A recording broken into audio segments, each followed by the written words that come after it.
Deuxième épître à Timothée, la préface suivie du chapitre 1. Son auteur est Paul. Le thème, le maintien de la vérité. Sa date de rédaction est d'environ 67 après Jésus-Christ. La deuxième épître à Timothée, qui est probablement la dernière lettre de Paul, fut écrite vers la fin du règne de Néron. Tout à fait différente de la première lettre à Timothée, cette épître a un caractère moins conventionnel et beaucoup plus personnel que les deux autres épîtres pastorales. Dans sa première lettre à Timothée, Paul, libre de ses mouvements après sa première captivité, exprimait l'espoir de se trouver bientôt avec, entre guillemets, son enfant dans la foi. Maintenant, Paul annonce que le moment de son départ approche.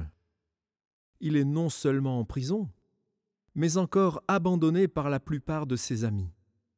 Cette épître donne l'exposé le plus détaillé que Paul ait écrit de l'état moral et spirituel du monde dans, ouvrons les guillemets, les derniers jours. Elle peut être divisée comme suit.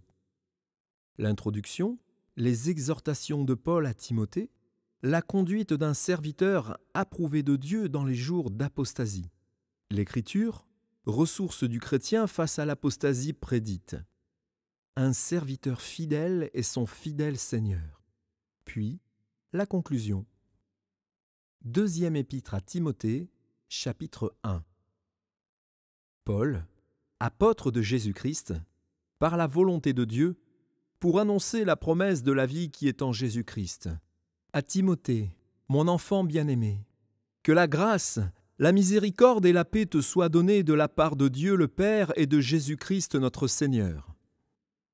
Je rends grâce à Dieu que mes ancêtres ont servi et que je sers avec une conscience pure, de ce que nuit et jour je me souviens continuellement de toi dans mes prières, me rappelant tes larmes et désirant te voir afin d'être rempli de joie.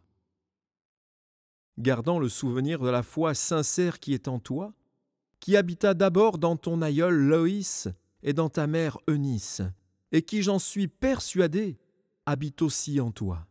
C'est pourquoi je t'exhorte à ranimer la flamme du don de Dieu que tu as reçu par l'imposition de mes mains. Car ce n'est pas un esprit de timidité que Dieu nous a donné. Au contraire, son esprit nous remplit de force, d'amour et de sagesse.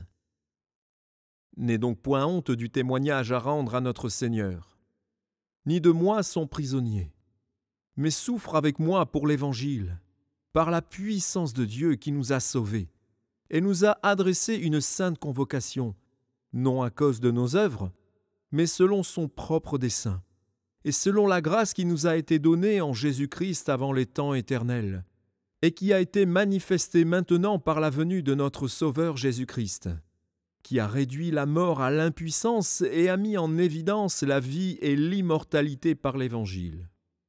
C'est pour cet Évangile que j'ai été établi prédicateur et apôtre, chargé d'instruire les païens, et c'est à cause de cela que je souffre ces choses. Mais je n'en ai point honte, car je sais en qui j'ai cru, et je suis persuadé qu'il a la puissance de garder mon dépôt jusqu'à ce jour-là. Retiens dans la foi et dans l'amour qui est en Jésus-Christ le modèle des saines paroles que tu as reçues de moi. Garde le bon dépôt par le Saint-Esprit qui habite en nous. Tu sais que tous ceux qui sont en Asie m'ont abandonné.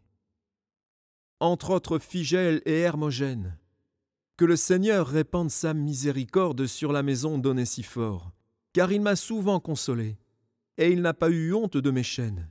Au contraire, lorsqu'il est venu à Rome, il m'a cherché avec beaucoup d'empressement, et il m'a trouvé. Que le Seigneur lui donne d'obtenir miséricorde auprès du Seigneur en ce jour-là. Tu sais mieux que personne combien de services il m'a rendu à Éphèse.